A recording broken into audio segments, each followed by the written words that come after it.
dari perbuatan yang saya bilang gegabah, tidak melihat fakta dan data secara keseluruhan, dampaknya kan luas kan ini kan. Jadi saya duga kuat, ini saudara Robi Purba ini saya duga kuat meremehkan. Ah ini mah cuma security, saya duga kuat.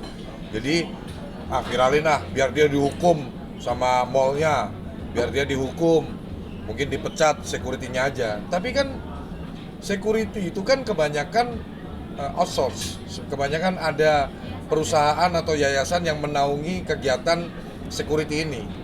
Nah, ketika respon dari pihak mall, yang saya bilang juga pihak mall juga keterlaluan sih menurut saya, karena dia harusnya nggak langsung secepat itu melakukan tindakan yang memutus ladang pemasukan untuk banyak orang security yang bergabung di K9 itu, ya.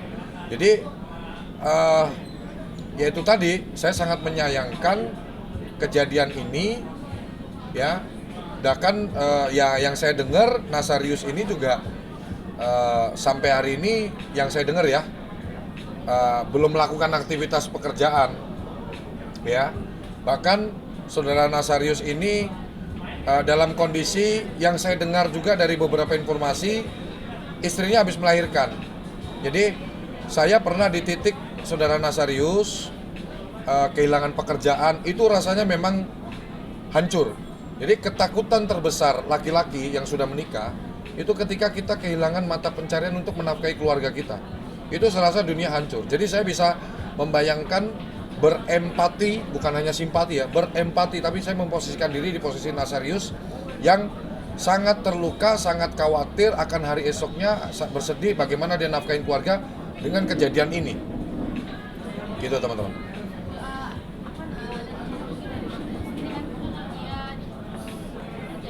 Iya, kemarin kan saya sudah sempat keluarin statement juga. Saya pengusaha Nasarius, saya ajak Bro Nasarius mungkin bisa jadi tim asisten saya, ya, untuk mungkin ikut kegiatan saya, ya. Melalui tayangan ini juga saya sampaikan, saya bayar 2 kali lipat, 3 kali lipat dari gaji yang kamu terima sekarang, nggak apa-apa. Kenapa saya melakukan ini? Saya pengen menghilangkan trauma dia juga. Ini orang psikisnya kena loh. Ini orang pasti mentalnya down banget loh. Jadi ya kemarin saya sempat lihat ada saudara Robi Purba sudah memposting permintaan maaf. Tapi menurut saya permintaan maafnya masih kurang tulus. Masih kurang tulus menurut saya ya. Nggak tahu kalau yang lain. Dan di situ juga saya melihat saudara Robi Purba ini ada ngeluarin statement ya. Dia katanya, Nasarius ini kamu butuh apa aja, saya akan penuhi. Ada itu di video itu. Jadi ya nggak apa-apa. Kalau saya jadi Nasarius, saya akan minta pertanggungjawaban dari saudara Robi Purba. Ya, saya akan minta, kalau saya jadi saudara Nasarius, saya akan minta ganti rugi. Karena ya ini sudah viral di mana-mana. Ada orang yang mau terkenal, ada orang yang nggak mau terkenal loh. Kan bisa jadi saudara Nasarius ini private, dia nggak mau juga terpublish, nggak mau nanti keluarganya apa dan lain-lain, lingkungannya dan lain-lain gitu. Jadi saya kira ini kejadian yang sangat melukai banyak orang, khususnya profesi-profesi security seluruh Indonesia. Saya bisa merasakan kekecewaan ya atas kejadian ini. Kita ini nggak bisa hidup sendiri.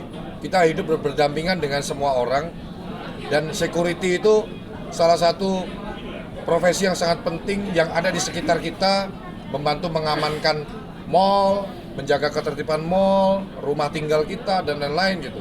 Saya selalu orang yang paling support untuk security. Bahkan security di kompleks saya pun udah dapat gaji bulanan dari developer aja, saya masih kasih gaji bulanan tambahan secara pribadi.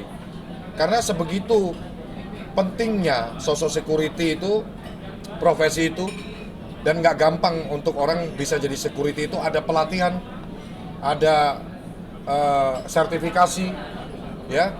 Jadi saya sangat menyayangkan, dan saya secara pribadi berharap ya kasus ini nggak mandek di sini aja. Saya secara pribadi eh, kalau memang nanti secara saudara Nasarius mau mengambil langkah hukum, saya siap mensupport, ya, dan saya akan siapkan lawyer. Ya, ini untuk apa sih? Untuk pembelajaran masyarakat secara luas. Biar saudara Robby Purba ini paham bahwa label sebagai public figure itu nggak main-main. Baju kita aja pakai apa ditiru, ya. Bicara kita apa ditiru. Bahkan kalau kita bikin postingan, bikin konten atau apa, ada kecoa lagi tidur di sana aja di zoom sama netizen. Apalagi ini membuat narasi postingan yang menurut saya terlalu tendensius terhadap security tersebut dan berakibat sangat fatal. Anjingnya baik-baik saja loh. Saya tidak mendukung kekerasan dalam bentuk apapun, baik verbal maupun non-verbal, terhadap hewan, binatang, apalagi terhadap manusia. Saya sangat menentang itu, ya. Saya sangat menentang itu. Tapi setelah kita dapat klarifikasi semuanya, kan anjingnya baik-baik saja. Tidak ada memar, tidak ada darah, tidak ada trauma. Kucingnya pun, saya dapat beberapa info juga, alhamdulillah, baik-baik saja. Tapi ini ada anak manusia yang tidak baik-baik saja. Ada Nasarius yang sedang tidak baik-baik saja gara-gara jempol ceroboh dari seorang public figure dengan followers jutaan. Jadi sangat, makanya saya speak up keras karena saya sangat menyayangkan itu. Jadi kecuali Anda orang yang mungkin nggak paham bermedia sosial, ya, nggak paham dalam bermain medsos dan lain-lain, kan Anda kan harusnya lebih paham, lebih, ya. Tapi susah sih kalau orang mungkin punya karakter yang arogan, ya jadinya begitu, kepleset, ada keplesetnya. Makanya saya selalu sampaikan, kita ini nggak boleh merendahkan siapapun, nggak boleh memandang remeh siapapun. Hari ini mungkin Anda lihat dia jabatannya apa gitu, cuman security kah, cuman petugas ojek online kah, mungkin. Jangan direndahin, orang nggak ada yang tahu nasib orang besok loh. Kalau Allah sudah berkehendak, Allah mengeluarkan kun fayakunnya, siapapun bisa jadi apapun. Nanti kamu malu sendiri, ya. Insya Allah melalui kejadian ini, saudara Nasarius ini akan banyak yang akan membantu mengangkat derajatnya. Salah satunya saya akan mempekerjakan saudara Nasarius dengan gaji yang besar pastinya, ya. Untuk apa? Untuk trauma healingnya dia, untuk mengobati mental dia. Karena yang saya tahu saudara Nasarius ini kayaknya dari timur, orang timur. Orang timur itu paling susah untuk nangis. Orangnya kuat, tangguh. Tapi kenapa saudara Nasarius ini sampai menangis, meneteskan air mata? Karena saking berat mental, beban mental yang dihadapi. Istrinya habis melahirkan, dia harus kasih nafkah buat keluarganya. Menghadapi kejadian ini gara-gara kecerobohan jempol dari seorang public figure memposting tanpa menelaah lebih dalam efek baik dan buruknya untuk orang yang ada di video itu. Di Indonesia ini kalau yang saya tahu ada undang-undang juga yang mengatur tentang privasi seseorang. Kalau kamu mau rekam orang, mau videoin orang, mau foto orang harus minta izin loh. Nggak bisa sembarangan, itu ada undang-undangnya kalau saya nggak salah, ada yang ngatur ya Pak Maci ya.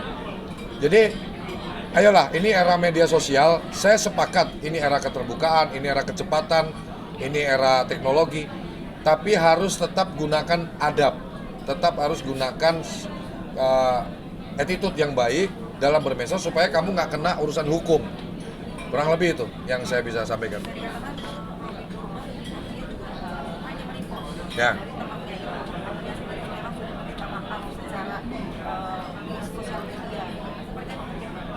Yang saya tahu, mungkin nanti bisa diperdalam lagi oleh lawyer saya, Pak Maci Ahmad. Yang saya tahu, ini kan kalaupun dia merepost atau apapun, ini kan yang adanya muncul di sosial media pribadi dia. Jadi dia turut serta menyebarkan ya berita yang masih simpang siur, masih belum teruji kevalitan kronologis ceritanya yang sebenarnya seperti apa. Kalau pemahaman saya orang yang mungkin masih jauh dari ilmu hukum, secara sederhana saya melihat perkara ini diduga sudah mencemarkan nama baik seseorang, diduga sudah melanggar hak privasi orang, ya kan? Diduga sudah memfitnah, diduga ya banyak lah. Itu nanti dari pihak orang hukum lah yang bisa, dan kepolisian lah nanti yang melihat kasus ini seperti apa gitu. Saya tegas sampaikan melalui konferensi pers sore hari ini tanggal 10 Juni 2024. Saya tegas sampaikan, tolong jangan selesai dengan minta maaf aja. Ya. Ini nggak mendidik banget untuk bangsa kita ini.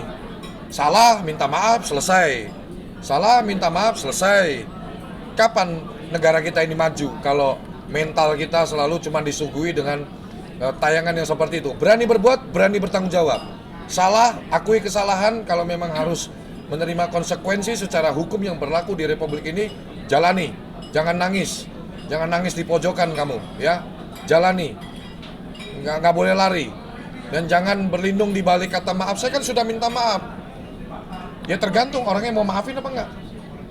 Ya, saya punya keturunan juga yang harus saya edukasi juga.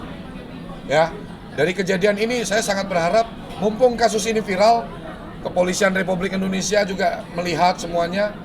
Ya, dari pihak-pihak yang merasa dirugikan, silakan bisa melanjutkan ke proses yang selanjutnya. Untuk tujuan apa sih? Ya kita mungkin, saya secara pribadi menghargai permintaan maaf dari saudara Robi Purba sebagai masyarakat juga, ya kan? Tapi efek jerah harus ada. Supaya apa? Besok-besok orang ingat akan terekam kejadian ini, bahwa jangan dikit-dikit viral-viralin orang, jangan dikit-dikit usik-usik hidup orang, jangan ganggu-ganggu orang. Berkarya aja, banyakin kerja, banyakin silaturahmi, berbuat baik sama orang, itu lebih enak, lebih nikmat hidup daripada mematikan rezeki orang. Nih, saya harus sampaikan tegas, Anda sudah mematikan rezeki orang. Dan itu benar-benar tindakan yang sangat keliru, bro. Makanya saya bilang Anda norak. Terus terang saya bilang, Anda norak. Jadi, saya insya Allah akan segera melakukan pertemuan dengan Nasarius.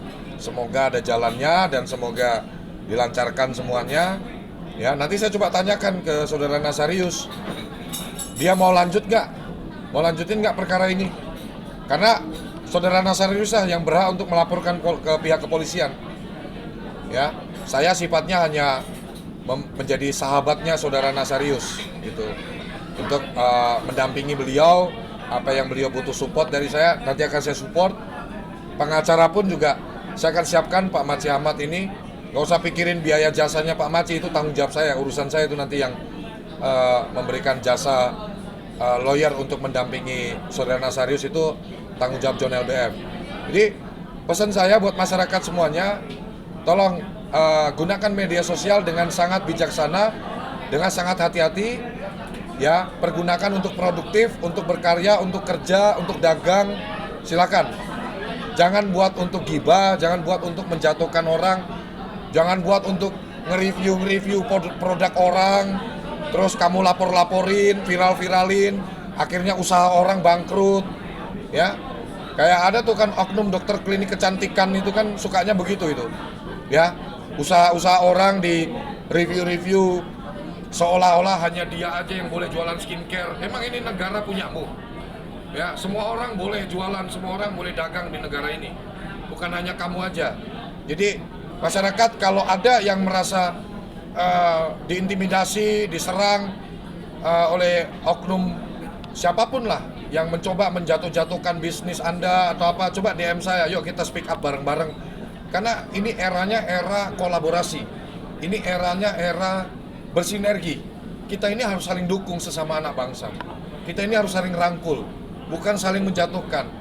Kamu kalau mau berperang, mau bersaing sama produk-produk luar itu, bersaingnya sama produk-produk luar, bukan menjatuhkan produk sesama anak bangsa. Karena orang kadang menjalankan bisnis itu kadang minim pengetahuan. Jadi bisa jadi mungkin ada kandungan-kandungan berbahaya itu bisa jadi nggak sengaja. Ini saya agak melebar ke sana karena memang di negara kita ini masih banyak oknum-oknum yang suka kayak gitu, suka banget matiin rezeki orang, ya. Ya ini yang lagi rame juga matiin rezeki orang juga gitu loh. Makanya saya sengaja sampaikan itu supaya publik mendengar juga. Ya, saya punya platform, saya punya mulut, saya punya suara. Ayo kita suarakan bareng kalau ada yang berani zolim sama orang-orang kecil atau usaha-usaha kecil. Ayo silakan hubungin saya, kita bersuara bareng-bareng. Karena tujuannya bukan untuk nyari musuh, saya nggak suka nyari musuh. Satu musuh itu terlalu banyak, 1000 teman terlalu sedikit. Saya penggemarnya Pak Prabowo Subianto. Jadi saya sangat mengidolakan quotes beliau itu. Ya, statement saya ini adalah untuk bagaimana menyadarkan kita semua, ayo sinergi, ayo kolaborasi, ayo saling dukung. Kalau temennya salah diingetin baik-baik. Ya, jangan dikit-dikit viralin. Lu ngejatuhin saudara lu sendiri, bos. Itu dari saya. Oh, Bang Maci, seperti apa nih Bang Maci? Dari segi hukumnya, apakah segi hukum bisa berkata ancamannya? Sedikit dari saya sebagai praktisi hukum, saya ingin mengomentari secara hukum. Kalau menurut saya dengan adanya postingan dari saudara Robi Purba yang tidak utuh dan akhirnya bisa menyebabkan kerugian bagi saudara Nasarius, bisa saja saudara Nasarius melakukan pelaporan pidana, ya, laporan polisi. Itu ada sekarang kan ada pasal 27A Undang-Undang 1 tahun 2024 mengenai perubahan kedua dari 19 tahun 2016, perubahan atas Undang-Undang 11 tahun 2008 mengenai Undang-Undang ITE, di mana sekarang tuh pasal 27A itu Junto 45 ayat 4, di mana ancamannya 2 tahun penjara dan denda 400 juta rupiah. Dan itu harus dibuktikan unsur dari pencemaran dan yang menyebabkan kerugian nama baik dari saudara Nasarius. Dan apabila dari K9 sebagai penyedia jasa keamanan, apabila ada perjanjian dengan pihak mall, apakah bisa itu nanti juga bisa dilakukan dengan menelaah dari kontrak-kontrak apakah pemutusan sepihak itu sudah tepat, dan bisa saja bisa dilakukan gugatan wan prestasi. Dan untuk Nasarius, apabila dia dirugikan oleh dari Robi Purba, bisa saja melakukan gugatan perdata. Apabila dia menyebabkan kerugian, itu bisa dibuktikan, bisa langsung melakukan gugatan perbuatan melawan hukum atau on reh matih det di pengadilan setempat. Gitu. Sudah minta maaf itu Bang Maci? Ya bisa saja kalau sudah bisa dibuktikan ada kerugian yang menyebabkan kerugian material dan imaterial terhadap saudara Nasarius. Selain tindakan pelaporan hukum pidana, bisa juga dilakukan gugatan secara keperdataan apabila menyebabkan kerugian yang bisa dibuktikan. Menurut saya seperti itu. Bang, ini bisa dikatakan ini kan menjadi vendor security-nya itu kan kabarnya memang akan melaporkan Robi Purba terkait satu kompi loh yang bukan hanya satu. Seperti apa Bang? Gimana tanggapannya? Ya itu saya juga mendengar kabar seperti itu ya. Ya itu kembali lagi itu ada Undang-Undang ITE pasal 27A yang itu kan delik aduan, di mana Nasarius pun harus melakukan pelaporan. Dan apakah ada nantinya juga ada gugatan keperdataan mengenai perbuatan melawan hukum, dan nanti juga bisa dilakukan gugatan apabila dia bisa membuktikan kerugian yang timbul imaterial dan materialnya seperti itu. Tapi untuk pidana, menurut saya sudah ada juga Undang-Undang ITE dan juga pasal 310, 311 KUHP yang bisa mengakomodir laporan kepolisian sebagai tindak pidana seperti itu. Ancamannya berapa Bang? Tegasin bisa. Kalau ancaman Undang-Undang ITE-nya adalah pasal 27A ya, Junto 45 ayat 4 Undang-Undang ITE, Undang-Undang 1 tahun 2024, itu ancamannya 2 tahun penjara dan denda 400 juta rupiah. Kalau dulu kan pasal 27 ayat 3 yang mengakomodir, sekarang Undang-Undang 1 tahun 2024, perubahan kedua atas Undang-Undang 19 tahun 2016, dan atas perubahan Undang-Undang 11 tahun 2008 mengenai ITE, Undang-Undang Informasi dan Transaksi Elektronik seperti itu. Mas ini yang undang-undang ITE yang 3 Enggak, itu kalau itu 310 311 KUHP, pencemaran baik dan fitnah itu ancamannya sekitar 1 tahun sampai 4 tahun. Tapi sudah ada yang mengakomodir juga mengenai hal-hal seperti itu, baik yang membuat atau merepost itu bisa saja apabila merasa dirugikan, saudara Nasarius bisa membuat laporan pidana dan juga gugatan perdata kepada yang merasa merugikannya seperti itu. Berarti udah komunikasi sama Nasarius sendiri? Ada dari ada dari temen itu akan memfasilitasi untuk bisa ketemu dengan saudara Nasarius, insya Allah minggu ini. Nanti saya kabarin lah ke teman-teman media kalau memang bisa jadi ketemu. Saya tanyakan juga dulu ke saudara Nasariusnya apakah berkenan, karena ini sebetulnya karena sudah terlanjur viral ya. Menurut saya saudara Nasariusnya ya harapan saya bisa berkenan juga untuk speak up juga. Karena dan saya pertegas, saudara Nasarius jangan pernah takut sama siapapun kecuali sama Tuhan.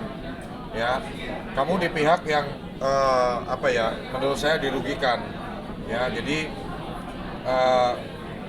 makanya saya selalu bilang ya, jangan pernah ganggu masyarakat kecil. Masyarakat kecil ini doanya serem loh, langsung ke telinga Tuhan loh. Iya, apalagi kalau dia dizolimin tuh, dia nggak usah berdoa. Kalau rakyat kecil itu nggak usah berdoa, minta pertolongan Tuhan. Tuhan akan turun tangan langsung menunjukkan kuasanya. Nah ini kan kalau saya bilang ini kuasa Allah.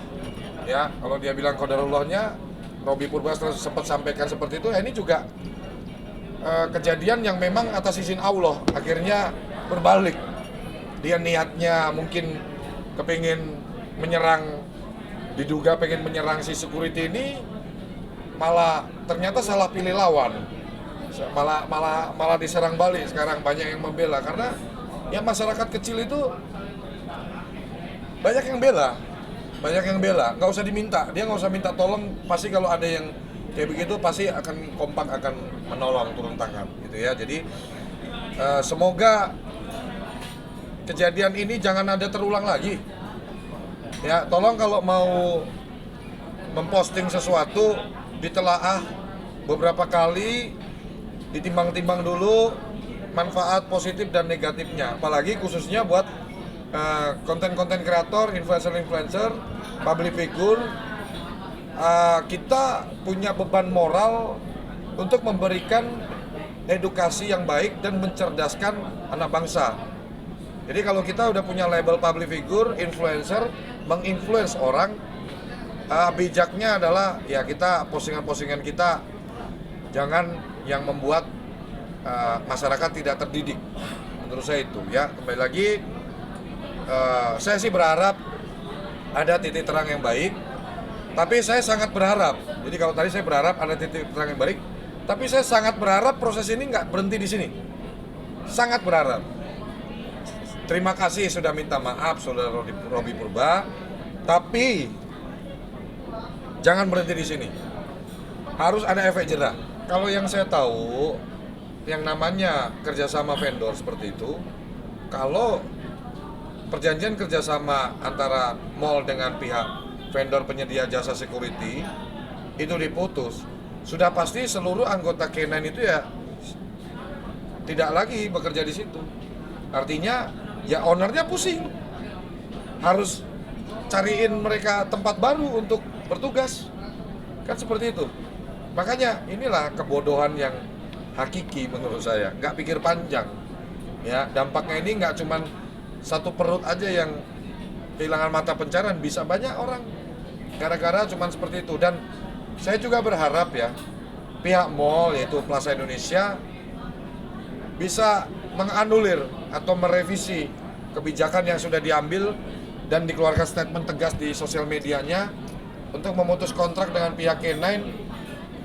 Itu menurut saya keputusan yang gegabah untuk manajemen Plaza Indonesia. Saya termasuk penggemarnya Plaza Indonesia.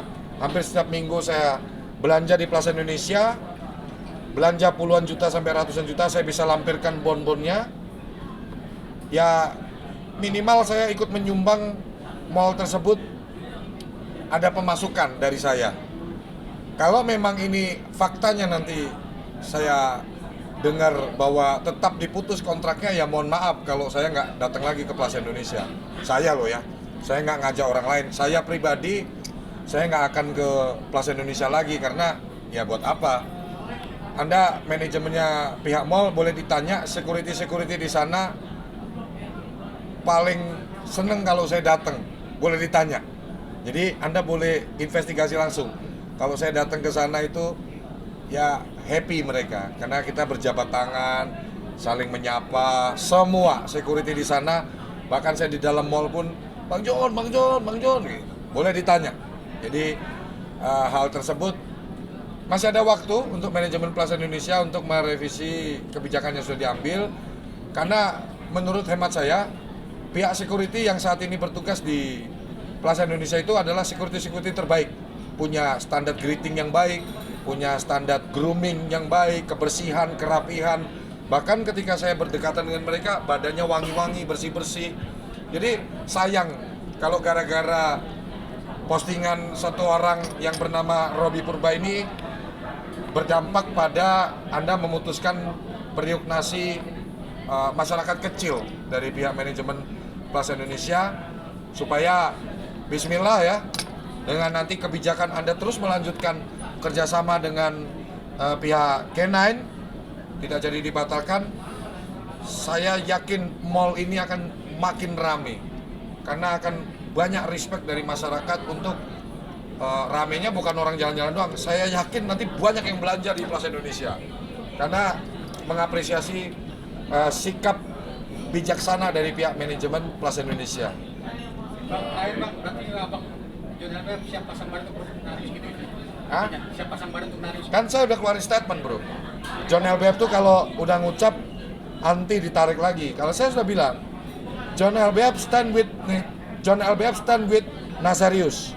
Jadi mau dia kerja di tempat saya, ayo. Mau dia butuh apa, silakan sampaikan. Dan sekali lagi, ini bukan pansos ya. Mohon maaf teman-teman, kalau mungkin saya baru bikin akun, bisa jadi saya pansos. Saya udah hampir 4 tahun di dunia media sosial, pengikut saya juga jutaan. Jadi ini karena masalahnya dengan masyarakat kecil aja, makanya saya speak up. Dari kemarin, orang pada minta saya speak up tentang kasus Pina, saya satupun tidak ada membahas tentang kasus Pina. Karena sudah banyak yang bahas. Ya, kalau ini butuh suara dari saya juga untuk menyuarakan ini, dan alhamdulillah kan viralnya video saya kemarin langsung ada permintaan maaf besoknya. Habis viral video saya itu besoknya ada permintaan maaf dari yang bersangkutan gitu. Ya, tapi saya ulang lagi statement saya sekali lagi, jangan sampai selesai di permintaan maaf saja. Karena nanti netizen kita kecewa. Minta maaf selesai, minta maaf selesai, minta maaf selesai, salah minta maaf, salah minta maaf. Kapan majunya negara ini? Ya, berani berbuat, harus berani bertanggung jawab. Laki bro, masa nggak berani ngadepin beginian, ya nggak?